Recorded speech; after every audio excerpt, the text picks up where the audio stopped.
Boys and girls, how are you doing? Today we're going to play a little game. That's right, and the game is called Where Should They Work? Yeah.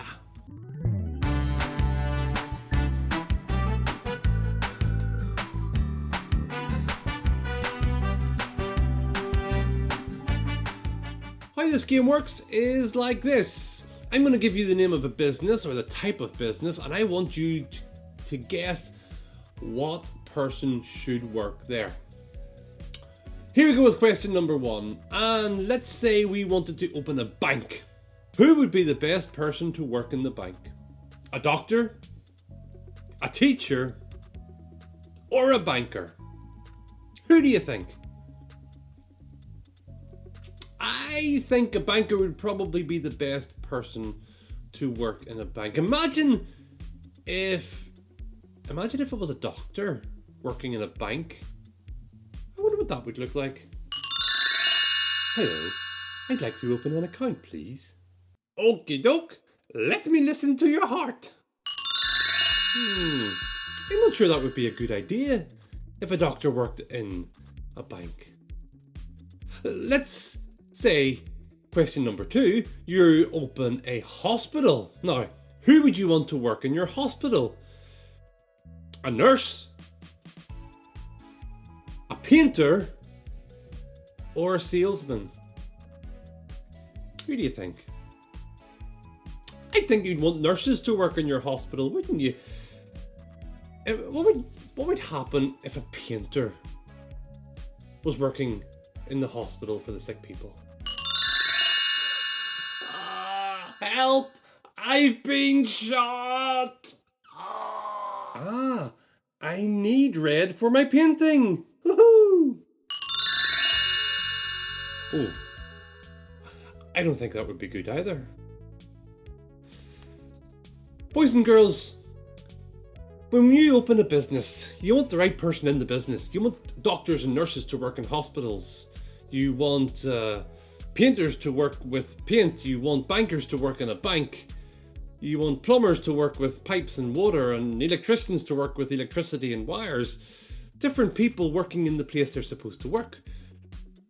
But when it comes to a church, boys and girls, who do we want to be working in the church, to run the church? How do we know who the right person is? Because maybe a doctor could be a good person who runs the church. Maybe a good person who runs the church would be a farmer, or a painter, or an electrician, or anyone. So how do you know? Well, here's how we know. I'm going to tell you a story from the Bible about David, King David. And there's a clue in this as to how we know who to choose when we're looking at the people who run the church. Listen to the story. One day, God spoke to Samuel and said, "Fill your horn with oil and go to Bethlehem. There you will find a man called Jesse. I have chosen one of his sons to be king." Samuel went to find Jesse. "Call your sons together and we will make an offering to God," he said. "One of your sons will have God's blessing today."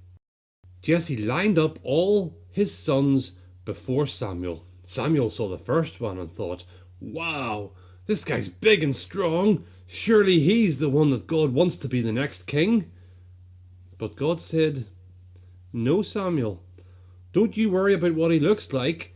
I don't care about what he looks like. What I care about is his heart." Samuel went through each son and God said, "No, he's not the one," until there were no sons left. Samuel was confused and he said to Jesse, "Is this everyone? Are there any other sons that you have?" Jesse said, "Well, yes, my youngest, but he's just a boy and he's looking after the sheep." Samuel said, "Send for him. We won't sit down to eat until he gets here." As soon as Samuel saw Jesse's youngest son David, God said to him, "This is the one I have chosen to be king over Israel, because I know how much he loves me." Samuel poured the holy oil in his horn onto David's head to show that he was God's chosen king. God's spirit was with David, from that very day. So there you go, boys and girls. It's very important that we look at the heart of people when we're looking at who should be a good person to help run the church. An elder, we call them. It would be good to look at their heart. What are they like in their heart? Do they have a love for Jesus in their heart? Or maybe their hearts are far away from Jesus. We're looking for people who have a real heart for Jesus, who love Jesus with all their heart and are trying to serve him. That's the person we're looking out for. So boys and girls, at the minute you don't maybe have a vote as to who the next elder could be in the church, but maybe your mummy or daddy does, or your granny or granda. Whenever they have the list, why don't you say to them or ask them, what is that person's heart like? Because that's probably a good indication of whether or not they should be a good elder. Do they have a heart for Jesus? And boys and girls, maybe when it's your turn, you'll remember this too. And maybe you will be an elder someday because you have a real heart for Jesus.